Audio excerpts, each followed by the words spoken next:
Chapter 6.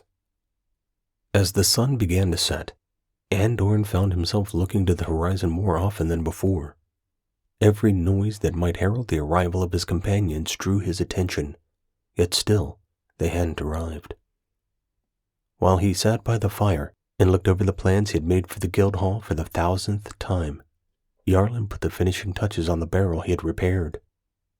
It won't be quite as sturdy as it was before it broke, but it will serve a purpose again now, the burly fighter said, getting to his feet and putting it down just inside the tent.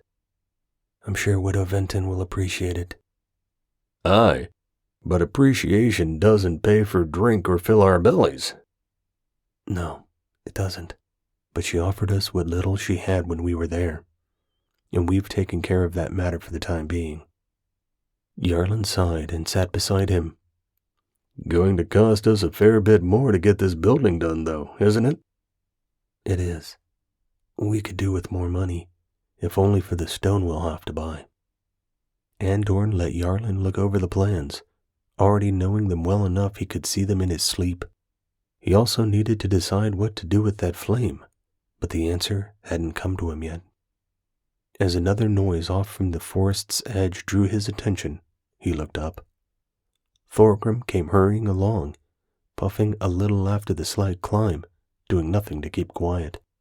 They all felt so much safer these days that he wasn't entirely surprised to see the dwarven cleric coming up to the guild site by himself.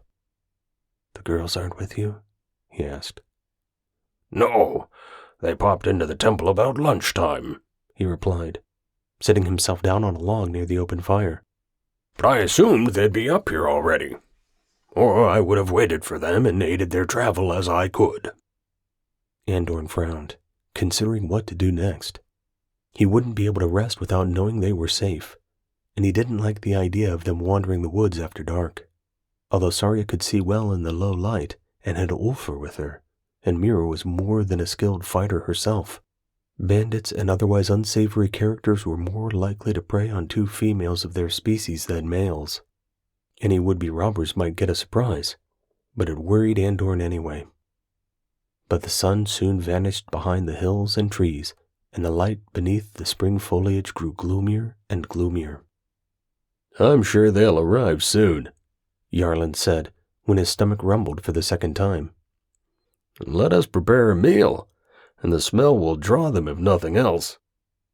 I second that decision, and I brought a haunch of beef one of the good wives sent over to thank me for helping her with a prolonged ailment this morning, Thorgrim replied, pulling it from his knapsack and removing the wrapping.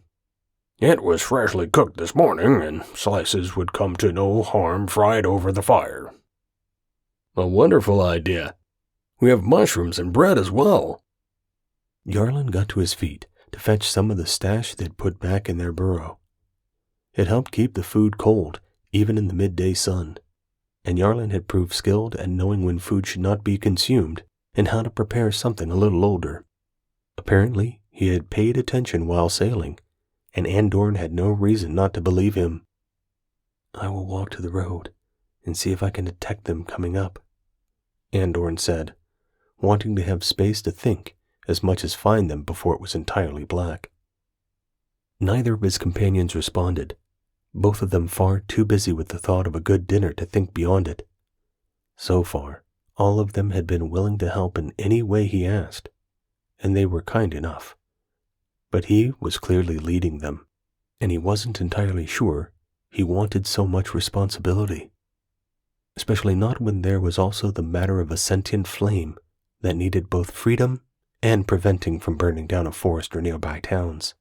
He was also the only one addressing that problem. Yarlin ignored it entirely. Mira and Thorgrim paid the fireball visits in which they tried to play with it and get it to do tricks. And Saria seemed to study it, but did as she often did, hung back, watching everyone else. He tromped through the forest, trying to decide what he wanted and how he could even consider getting involved in this crazy pursuit when he saw a bobbing light up ahead. Not long after that, he heard the sound of Mira and Saria as they talked. Her face when she saw Ulfr, She was fighting to stay composed and not show her true feelings. "Well, he's bigger than I thought he'd be," Saria replied, doing an impression of someone who wasn't there. It made them both laugh, and they came closer, finally noticing him. "You two seem to be in high spirits," he said. "We are. We have a job for us," Mira replied. "Worth at least 50 gold if we succeed." "That is good news," Andorn said, exhaling and feeling his body relax muscles that had been tense for some time. Mira grinned, carrying a torch until she was close enough to go past him. "Is that dinner I can smell?" Mira asked, lifting her snout and sniffing. Ulfr seemed to do the same, and the two sped up. Andorn fell in beside Saria, bringing up the rear instinctively and making sure they got all the way back to camp. A little further ahead, Ulfr turned his head and checked Saria was following, but when he saw she was, he bounded ahead with Mira. "So, a job?" Andorn asked, more than a little curious. "Yes, but Mira should be the one to tell it to us all. It's her little victory. I'm determined to help her even if none of you agree to it, though. We've stumbled on something, I'm sure of it." Andorn lifted his eyebrows and glanced at her from underneath his hood. She smiled back, suddenly looking down. The moment of confidence that had been there before, hiding inside her again, somewhere. "I had another thought as well. I saw an old carriage today.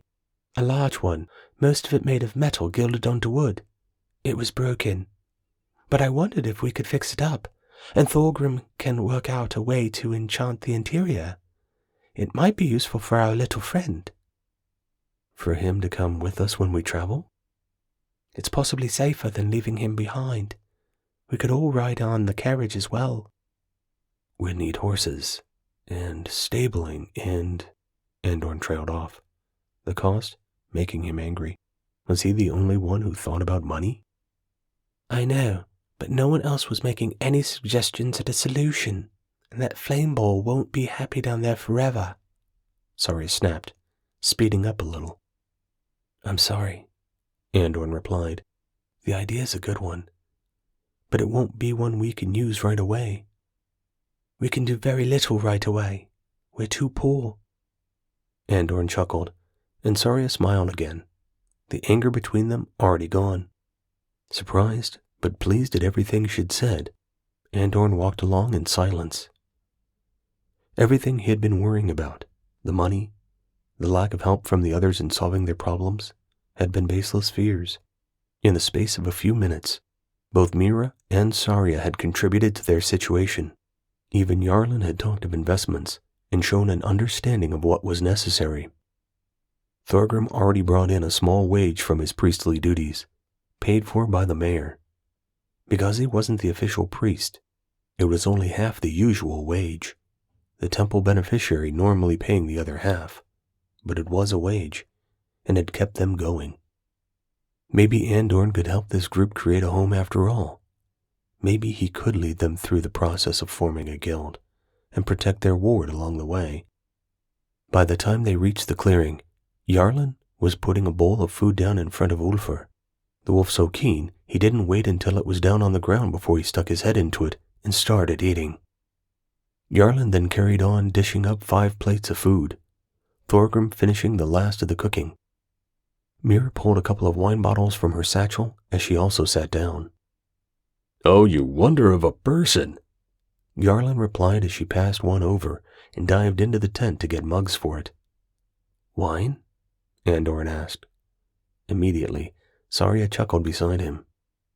"To celebrate having another good job," the elf explained. "Well then, while we eat, you'd best explain what this job is." Andorn took a plate and mug and perched on a log. This was going to be an interesting story, and somewhere inside, he knew he'd back it. He had to, not only because they needed the money, but because it would be good for all of them, good for their confidence, and good for the weight on his shoulders. Mira looked at Saria for a moment, almost as if to gain some courage, or encouragement before she launched into her tale. The men listened while the women talked, till they had explained everything. As they finished, Mira and Saria glanced at each other once more, and Andorn got the feeling they were keeping something back. But what? I can't believe that the priest would have abandoned his post for a romantic tryst, Thorgrim said. The pair of them must be in danger, and that makes it our duty to find them. We're being paid to find them. That's good enough for me, Yarlin said, putting his plate down and pausing to finish his mug of wine before looking at Mira. No matter why they're gone, I don't think Saria and Mira meant the two were having a dalliance. You think this priest has gone rogue and kidnapped Kiana? Similar thoughts had occurred to Andorn, but was this what they were hiding? Thorgrim sputtered as Saria and Mira looked right at each other once again. I don't think I should have to repeat myself, the dwarf said, before anyone else could respond. There is no way a priest of my order would be so underhanded or downright corrupt.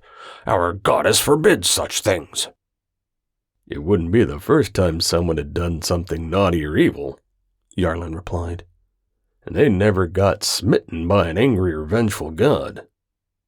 Thorgrim looked like he might turn a deep shade of red, which only seemed to amuse Yarlin further. All we know for sure is that it was the priest's carriage, and he went to collect Kiana under his own authority, Saria interrupted.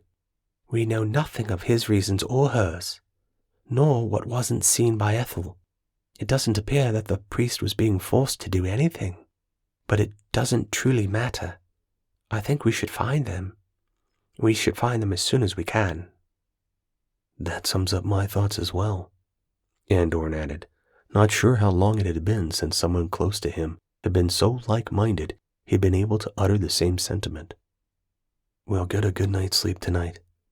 Make sure the door to our little friend is sealed, and then try and discover their route out of town. We spoke to one of the farmers along the route this way, where we got the wine, Mira replied, her voice a little whiny and her chin held a little higher. They said they heard a carriage and horses the same night, thundering along at such a pace they were worried it would snap an axle or lame a horse before long.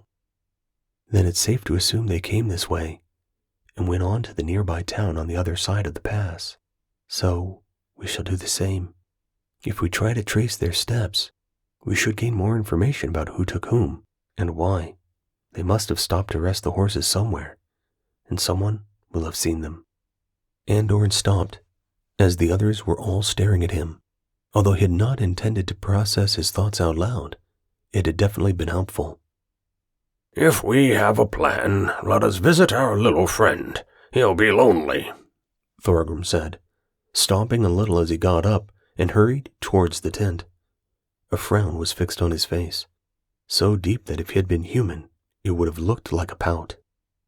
The idea the priest might not be honorable had bothered Thorgrim more than he said, but there was little Andorn could do. It was possible Mira was right, and Saria had a good point in saying that the true motives were still unknown. This was a mystery they would only solve one way, by finding the carriage and its occupants. I'll wash up, Yarlin said, busying himself with a large saucepan of water and heating it up. For a moment, Andorn was torn, wanting to help out the lone sailor with the large task, but equally feeling he ought to oversee the others with the flame. But if I always double-check and do everything for them, they'll never learn to do it for themselves, he reminded himself. I'll make sure they don't let it out, Saria whispered as he hesitated. Instantly, he nodded. Perhaps if Saria could grow and try to be what they needed, he could be as well. I'll wash.